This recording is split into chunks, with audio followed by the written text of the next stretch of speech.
planning a trip to Kuala Lumpur but only have 3 days, where should you stay? What should you eat? And which places are actually worth your time? Can you really visit the Petronas Towers, explore Batu Caves, walk through Jalan Alor, see the beautiful Thien Hau Temple, and even take a trip to Genting Highlands all in just 72 hours? And more importantly, how do you do it without feeling rushed? In this video, I'm gonna answer all of that. I'll show you a perfect 3-day Kuala Lumpur itinerary for 2026 along with real tips, must-see spots, hidden gems, and exactly where to eat. So if you want to experience the best of Kuala Lumpur in just 3 days, this video is for you. Welcome to Kuala Lumpur, part of my Malaysia series on Pallavi Travel Life. Before planning your trip, let's quickly talk about visa requirements for Indian travelers. Good news if you are an Indian passport holder, you can travel to Malaysia visa-free for up to 30 days and applies to tourism, business, transit, or social visits. But there are a few important things you must have. Your passport should be valid for at least 6 months. You need a confirmed return ticket and a confirmed hotel booking. Also, there's one mandatory step. You must fill out the Malaysia Digital Arrival Card, also known as MDAC, at least 3 days before your travel. I have added the official link in the description. Make sure you use that because the process is completely free. Some websites may charge you, but you don't need to pay anything. And if you are planning to stay longer than 30 days, or your travel doesn't fall under visa-free conditions, then you will need to apply for an e-visa. So make sure you complete these steps before your trip to avoid any last-minute issues. So where should you stay in Kuala Lumpur? For us, it was Berjaya Times Square. Not just a hotel, but a place where the city never really feels far away. Step outside and you are already inside a mall. Food, shopping, lights, everything. We started our first day in Kuala Lumpur from Berjaya Times Square. Since it was our first day, we did not want to waste time figuring out transport and routes, so we booked a full-day guided city tour. And honestly, this decision saved our entire trip. Because what we covered in one day would have taken at least 2 to 3 days on our own. Our first stop was the National Museum of Malaysia, also called Museum Negara. Now we didn't go inside, and there is a reason. To properly explore this museum, you need at least 2 to 3 hours because it has 4 major galleries covering everything from prehistoric Malaysia to modern development. The building itself is beautiful. A mix of traditional Malay architecture and modern design. Even from outside, you can feel that this place holds the entire story of Malaysia. We clicked some photos here. But if you're someone who enjoys history, this is worth going inside. Next, we visited the National Monument, also called Tugu Negara. This is one of the most important historical sites in Malaysia. It was built to honor around 11,000 soldiers who died during World War II and the Malayan Emergency 1948 to 1960.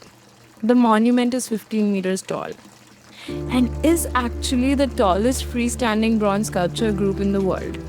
It has 7 soldiers, 5 representing victory and 2 fallen, symbolizing sacrifice. It was completed in 1966 and even survived bombing in 1975 before being restored. Standing there does not feel like just a statue. It feels like a tribute. The Malayan tigers, we believe they are protecting the country. This one is the main religion, Islam. We have at least 65% of Islamic culture. This one, if you count, you get 14. Because last time we used to have 14 states. Today only 13. Because one already expired. Singapore. Singapore used to be open. Later I will give you short history about it. Don't worry. That is just a overview. Okay? So, this one out today we only have 13 states. These 13 states divide into 2. 9 states and 4 states. Why? 1, 2, 3, 4, 5, 1, 2, 3, 4. These 9 states are known as the Royal States. Penang, Malacca, Sabah, Sarawak. These 4 states are called as governors. Governors also regard the king of That means they own their islands on themselves. And then we have Gumamela or Bunga Raya or Hibiscus. This is actually our national flower. So all combined, it becomes the logo of Malaysia. After that, we passed by the Kuala Lumpur Library. It's not just a library. It has digital resources, exhibition galleries, training rooms, and even a children's library. But just nearby is something even more important. This is where Malaysia got its independence on the 31st of August 1957. And right in front of you stands a 95-meter flagpole, which was once the tallest flagpole in the world. This is also where the annual Merdeka Parade happens. So this place is not just a tourist spot. It's literally where Malaysia became Malaysia. We then passed by the KL Tower, one of the tallest communication towers in the world. Now if you want to visit, there's something important to know. If you want the full experience, you should book in advance for the revolving restaurant, like Orbit or 360 Dining. Otherwise, entry is limited to observation decks. We plan to visit it the next day. Now here's something very real and important. If you book a one-day city tour in Kuala Lumpur, almost every itinerary will include stops at local shops. For example, chocolate factories, perfume shops, coffee or tea outlets. We were taken to a local handmade chocolate shop. Now it looks attractive. You get samples, but just remember, these stops are part of the tour business model. You are not required to buy anything. So enjoy, but do not feel pressured. Next, we reach the most iconic place in Kuala Lumpur, Petronas Twin Towers. These towers are 450, 1.9 meters tall, with 88 floors, and were the tallest buildings in the world from 1998 to 2004. Even today, they are still the tallest twin towers in the world. The design is inspired by Islamic geometric patterns, symbolizing unity and harmony. There is also a sky bridge connecting both towers at the 41st and 42nd floors, which is actually designed to move slightly during strong winds. Now, this is something you should not ignore. At Petronas, some people will approach you randomly and offer to click photos. They won't tell the price initially, they'll take multiple photos and later charge around 5 ringgit per photo. And since photos are already taken, you are stuck paying. Some even try to convince you to hire them for the entire day and may start demanding extra money later. My advice would be, never let anyone click your photo without confirming the price first, and do not hire for a full day. Durian, smelly fruit. Nice smell, huh? How many of you all don't know what is durian? Anyone? Green fruit, very sharp, huh? Thailand, Indonesia, Singapore, Malaysia, now Philippines, and then we got other countries also, Borneo, Brunei. But in Malaysia, we Malaysians are crazy for durian. After that, we visited the Thiên Hao Temple. This is one of the largest Chinese temples in Southeast Asia, built in the 1980s at a cost of around 7 million Malaysian ringgit. It is dedicated to Mazu, also called Sea Goddess, but also includes elements of Buddhism, Taoism, and Confucianism. The temple has 6 levels and is located on a hill offering a beautiful view of Kuala Lumpur. Inside, you'll find prayer halls, fortune sticks, a wishing well, even a tortoise pond. The red color everywhere symbolizes luck and prosperity. We spent around 30 minutes here, and it was honestly one of the most peaceful stops. Then we moved towards Chinatown, passing through Little India and Central Market. This is where you see a completely different side of Kuala Lumpur: street shopping, budget items, fashion accessories, souvenirs. If you want cheap shopping in Kuala Lumpur, this is the best place. You can bargain, explore, and find trendy items at very low prices. We also had our lunch here. Have a look on your left. Can you see the brown gate? Can you see on the left? This double gate here, big one on the left. Huh? That gate is actually called as Torona Gate. Torona Gate, if not mistaken, the rule Indian Prime Minister Manmohan Singh. 2010 his rule, or 2016, within that time. So that time of rule, Manmohan Singh came down to Malaysia, visited Little India, and to show relationship with the Indians, no matter northern or southern, in Malaysia, and he built this Torona Gate as a friendship of Malaysia and India. That is why the gate is there located. Next stop was National Palace, also called Istana Negara. This is the official residence of Malaysia's king. Now here is something unique. Malaysia has a rotational monarchy. The king is elected every 5 years. From 9 royal families, the current palace was built in 2011. You cannot enter inside, but the grand gates and mounted guards are a major attraction. After that, we stopped at a handicraft center. Here you can see local artisans making handmade products. You can even try creating something yourself, but it takes time. So we just tried a bit of painting. It's more of a cultural stop than a major sightseeing place. And finally, the highlight of the day, Batu Caves. Located around 13 kilometers from Kuala Lumpur, this is a 400 million year old limestone hill and Hindu pilgrimage sites outside India dedicated to Lord Murugan. At the entrance, you will see a massive 43-meter golden statue of Lord Murugan, one of the tallest in the world. And then 272 colorful steps leading up to the cave. Climbing these steps is not very difficult, but you will feel it. There are monkeys everywhere, and they will snatch food if you are not careful. So, do not carry food openly. Hold your belongings properly. Entry to main cave is free. Avoid people trying to sell extra cave tours. Wear clothes covering knees and shoulders inside the cave. Once you reach the top, you enter a massive open cave with natural light coming from above. Inside, there are temples, prayers, and a completely different atmosphere. It's a mix of nature, religion, and culture. We stayed there almost 1 hour there. And honestly, this was the most memorable part of the day. Now, if you ask me, why did we take a guided tour on day 1? Because covering museum, monument, temple, palace, Petronas, Batu Caves, all in one day is almost impossible on your own. So day 1 was all about covering maximum places efficiently. And the next 2 days, we slowed down and explored at our own pace. Next day, our plan was to go to Genting Highland. We started our journey from KL Central. Now, if you're planning this, here are your options. Budget option, what we took. Bus from KL Central to Awana Terminal, 10 Malaysian ringgit per person. Cable car, 11 Malaysian ringgit per person. Total around 21 Malaysian ringgit per person. Comfortable option, Grab directly to Genting, 500 to 750 Malaysian ringgit for round trip. From Awana Terminal, we took the Awana Skyway. Duration is around 15 minutes. Route is Awana Station to Chin Swee, then final destination Sky Avenue Top or Genting Highland. And this is not just transport. The moment it started, we were literally above the forest. Clean cabins, smooth ride, and very well managed system. Even with crowd, the line moves fast. Here is something many people miss for trip to Genting Highland.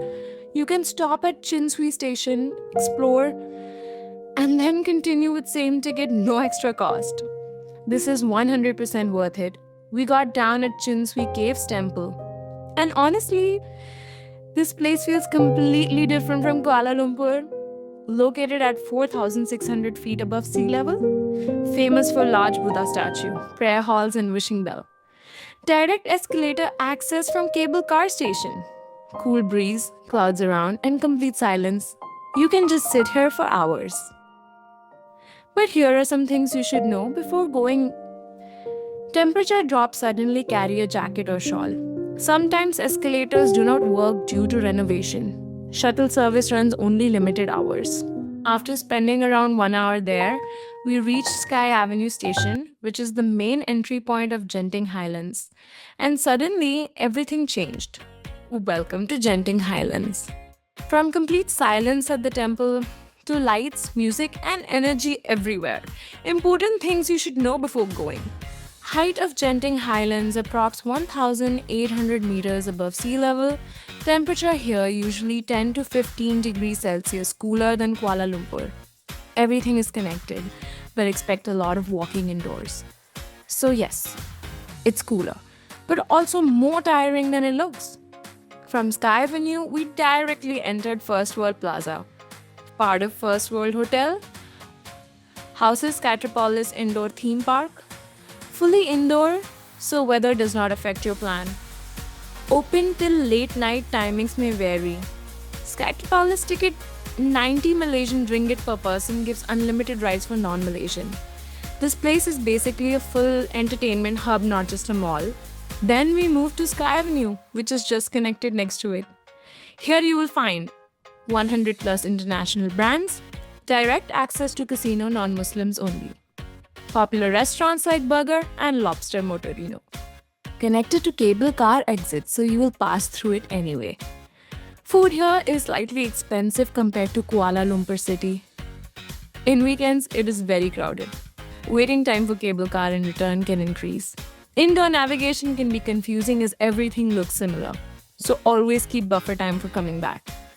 After exploring around 2 to 3 hours, we were honestly tired because it is not just visiting, you walk a lot here. So we planned our return early. Last cable car timings is usually around 11 p.m. Best time to leave is before peak evening rush. We did not want to risk long queues, so we came back comfortably.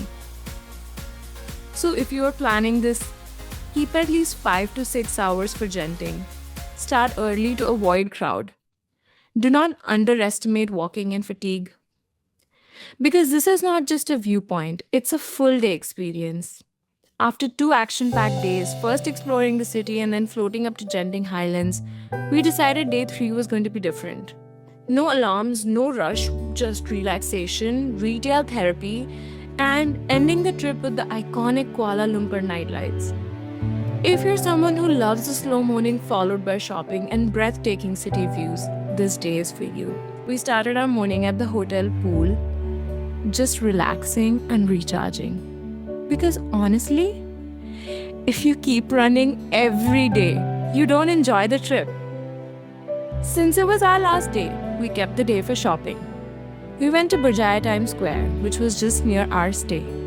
It is one of the largest malls in Malaysia. 1,000 plus shops inside. It has indoor theme park and budget shopping zones. Much more affordable than malls like Pavilion or Surya KLCC. And honestly, this place is perfect if you want good quality products at affordable prices. We spent almost the 2 to 3 hours here and still felt like we did not cover everything.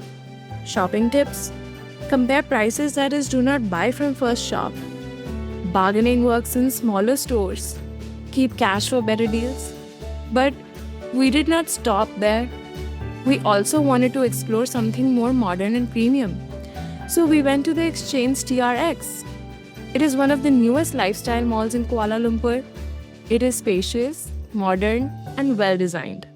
It houses many international luxury brands.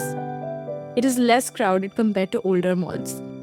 It may be a little less popular than some of the older malls, but it feels very classy and peaceful if you want a short, comfortable, and premium shopping experience. This is a great place. After shopping, we went to KL Tower. Its total height is 421 meters. It has observation deck, which is around 276 meters. One of the tallest towers in Southeast Asia, gives 360 degrees panoramic view of KL. And then we went again to Petronas Twin Towers, but this time at night. At night, this place feels completely different. The towers shine, the whole area is full of people, and the vibe is just amazing. One interesting thing I noticed, a lot of young girls, especially from South Asia and Southeast Asia, come here especially for night photos. And honestly, this is one of the best spots in KL for photography. For photo tips, come after 8 p.m., use wide angle. Be patient as it is crowded. After that, we didn't rush back. We just walked around the city till late night. Kuala Lumpur at night feels safe, lively, beautiful, and that's something you should definitely experience. And that's how we completed our 3 days in Kuala Lumpur. From city exploration to mountains, to relaxing and enjoying the nightlife. Hope you enjoyed this video. Stay connected and see you in the next frame from another place.